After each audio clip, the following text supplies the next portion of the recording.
अपार लगभग 80-90 वर्षों से संपन्न हो रहा है। इसे श्री गुरु काशनी गोपाल जयंती महोत्सव कहते हैं। हमारे गुरुदेव भगवान ने अपने पूज्य गुरुदेव अनंत श्री समलंकृत विद्यावादी जी आशु कवि और जिन्हें भगवान के साक्षात दर्शन हुए थे अपनी गुरु कृपा से, ऐसे स्वामी काशनी गोपाल दास जी महाराज का उत्सव मनाते रहे। फाल्गुन शुक्ल तृतीया और अनंतर भगवान गुरुदेव के समाधि लीन होने के अनंतर हम लोगों ने उनका श्री विग्रह आश्रम में स्थापित किया और उनके स्मरण के रूप में, उनके स्मरण दिवस के रूप में फाल्गुन शुक्ल तृतीया को हम अपने गुरुदेव भगवान का स्मृति दिवस मनाते हैं। हमारे पूज्य गुरु भाई और गुरु स्वरूप परम पूज्य अनंत श्री समलंकृत ब्रह्मलीन स्वामी ब्रजानंद जी महाराज का भी श्री विग्रह इसी दिन स्थापित हुआ और गुरु तो सब एक ही है, तो गुरु स्मरण के रूप हम लोग मनाते हैं। गुरु त्रिकाल वंद्य होते हैं। पहले ज्ञान की प्राप्ति के लिए अधिकारित है। जय श्री कृष्ण, जय श्री कृष्ण, जय श्री कृष्ण। वाह वाह वाह वाह वाह। समर्थन करते हैं ये संत। तो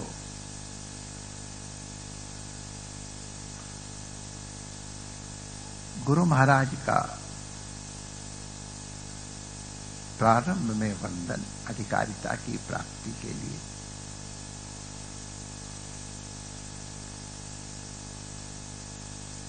सुसंपन्न किया जाना चाहिए, उपसत्ति करनी चाहिए। विद्या प्राप्ति काल में विद्या के आधान के लिए सेवा और वंदन करना चाहिए और ज्ञान प्राप्ति के अनंतर भी कृतज्ञता की निवृत्ति के लिए गुरु वंदन किया जाता है।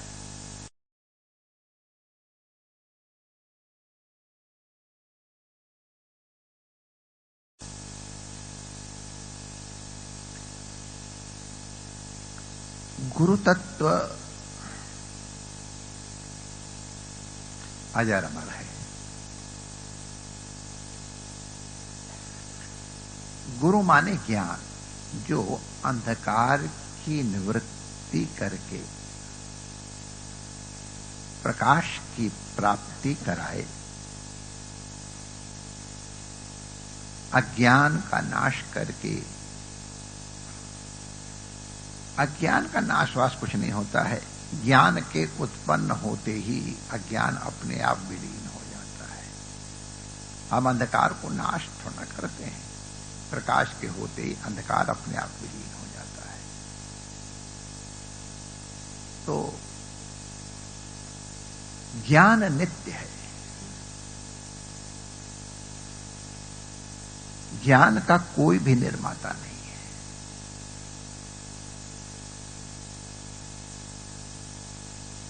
भगवान श्री राम, भगवान श्री कृष्ण भी ज्ञान के निर्माता नहीं है। उनके माध्यम से ज्ञान प्रकट होता है या स्वयं वो ज्ञान स्वरूप है। ज्ञान हमारे यहां उत्पन्न नष्ट नहीं होता है, हमारे सिद्धांत। क्योंकि यदि ज्ञान की उत्पत्ति हम मानेंगे तो ये जिज्ञासा होगी कि ज्ञान की उत्पत्ति अज्ञान से हुई या ज्ञान से हुई। अज्ञान से ज्ञान की उत्पत्ति संभव नहीं है। ज्ञान से ज्ञान की उत्पत्ति यदि स्वीकार करते हैं तो जिस ज्ञान से इस ज्ञान की उत्पत्ति हुई है वो ज्ञान कब प्रकट हुआ और किस प्रकार प्रकट हुआ। अगर उस ज्ञान की उत्पत्ति के लिए भी ज्ञानांतर की दूसरे ज्ञान की कल्पना करते हैं तो पुनः यही जिज्ञासा होगी कि वो ज्ञान कैसे उत्पन्न हुआ। तो उस ज्ञान का हेतु वो ज्ञान, उस ज्ञान का हेतु वो ज्ञान, एक अनंत सरणी बन जाएगी और इसको अनवस्था कहते हैं, इसका कोई अंत ही नहीं होगा। इसलिए तर्क के द्वारा भी ये सिद्ध होता है कि ज्ञान उत्पन्न नहीं होता है, प्रकट होता है। ज्ञान नित्य है।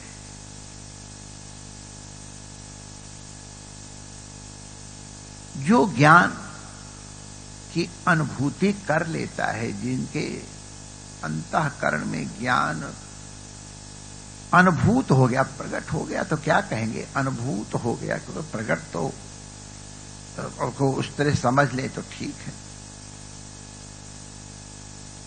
तो जैसे एक जला हुआ प्रदीप्त दीपक ही दूसरे दीपक को प्रकाशित कर सकता है,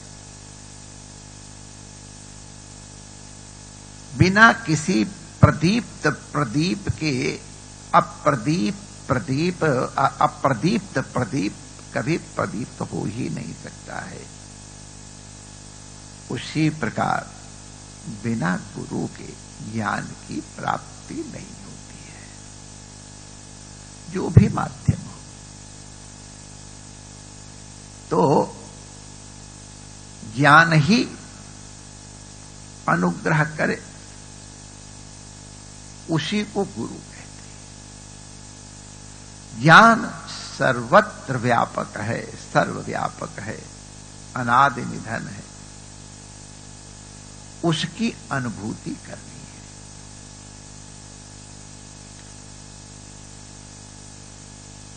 ज्ञान सर्वत्र बिखरा हुआ, जैसे बिजली हर जगह है, चुंबकत्व हर जगह है, बिजली के तार में हर जगह विद्युत है, लेकिन जहां से हम अपना अभीष्ट साधन प्राप्त करना चाहते हैं या करते हैं, वहां विद्युत शक्ति प्रत्यक्ष अनुभूत होती है।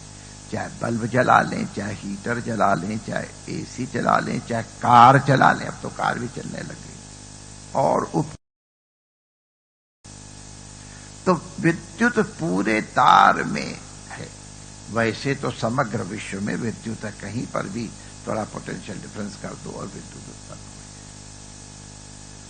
तो उसी तरह से ज्ञान सर्वत्र व्यापक है।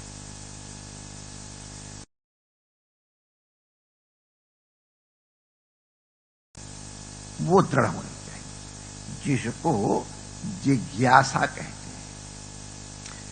ज्ञान की प्राप्ति की तीव्र अभिलाषा ही जिज्ञासा है, और जिज्ञासाले को ही शिष्य कहते हैं, जिज्ञासु कहते हैं। तो जिज्ञासु की एकमात्र विशेषता यही है कि किसी भी प्रकार से सब कुछ समर्पित करके भी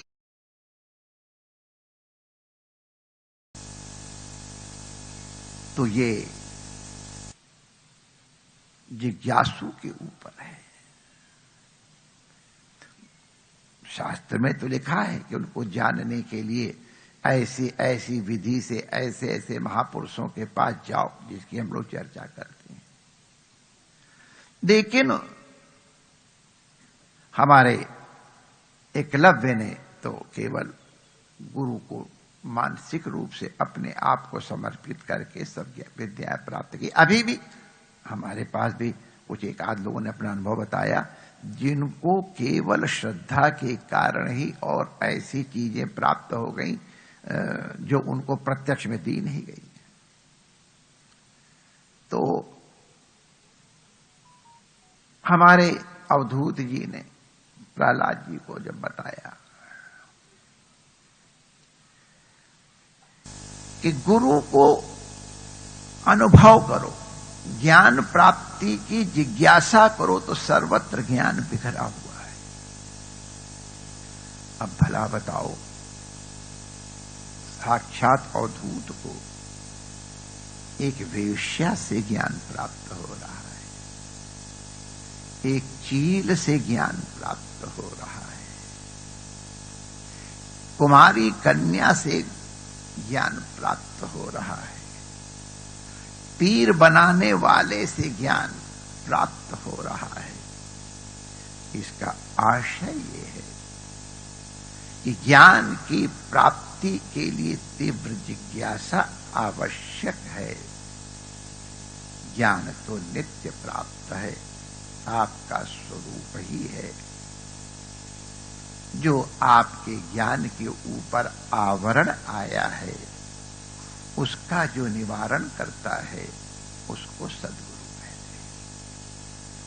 सद्गुरु ज्ञान स्वरूप है, प्रदीप है। वो हमारे अप्रदीप्त प्रदीप को प्रकाशित करके और अपना स्वरूप ही प्रदान करते हैं। ऐसे गुरुजन नित्य वंदनीय हैं। कोई न कोई बहाना उनको वंदन के लिए चाहिए। विशेष रूप से ये श्री गुरु काशी गोपाल जयंती महोत्सव, अथवा हम लोगों ने उसमें जोड़ दिया श्री गुरु स्मृति महोत्सव, ये सब गुरु के प्रति कृतज्ञता ज्ञापित करने के लिए, अपना भाव अभिव्यक्त करने के लिए हम लोग प्रतिवर्ष सुसंपन्न करते हैं, संपादित करते हैं। जो आजकल का वातावरण है, उस वातावरण के अनुरूप संयम से जो लोग आए हैं, आएंगे, उनका तो आना ठीक स्वाभाविक ही है। लेकिन जो इन मर्यादाओं के कारण, इन प्रतिबंधों के कारण न आ सके, ऐसे बंधुजन जहां जहां हैं वहीं पर रह करके गुरु स्मरण करें। विज्ञान के माध्यम से जो भी संभव होगा आप लोगों को प्रदर्शित करने की चेष्टा भी की जाएगी। और यही स्थिति कुंभ मेला के लिए भी है। वहां के क्या नियम, क्या व्यवस्थाएं होती हैं, कुंभ मेला की छावनी तो लगेगी ही। संत सेवा, सत्संग, बड़े बड़े महान सुमेश भाई जी, पूज्य मलुक पीठाधीश्वर जी, परम पूज्य गीता मनीषी जी, पूज्य गोविंदानंद जी महाराज, अन्य बड़े बड़े सब तीर्थ पधारेंगे, आशीर्वचन देंगे। उनके प्रवचनों का कार्यक्रम भी है। लेकिन सरकार अपनी सीमाओं के कारण इस बार छावनी के लिए जगह नहीं दे पाई है। इसलिए बड़े सीमित स्थल के ऊपर सीमित रूप में सेवाएं हो रही हैं। आने वाले भी अपनी हृदय में इन सीमाओं का ध्यान करके ही पधारें। श्री गोपाल जयंती महोत्सव की पूर्व मंगल कामनाएं। जय श्री कृष्ण।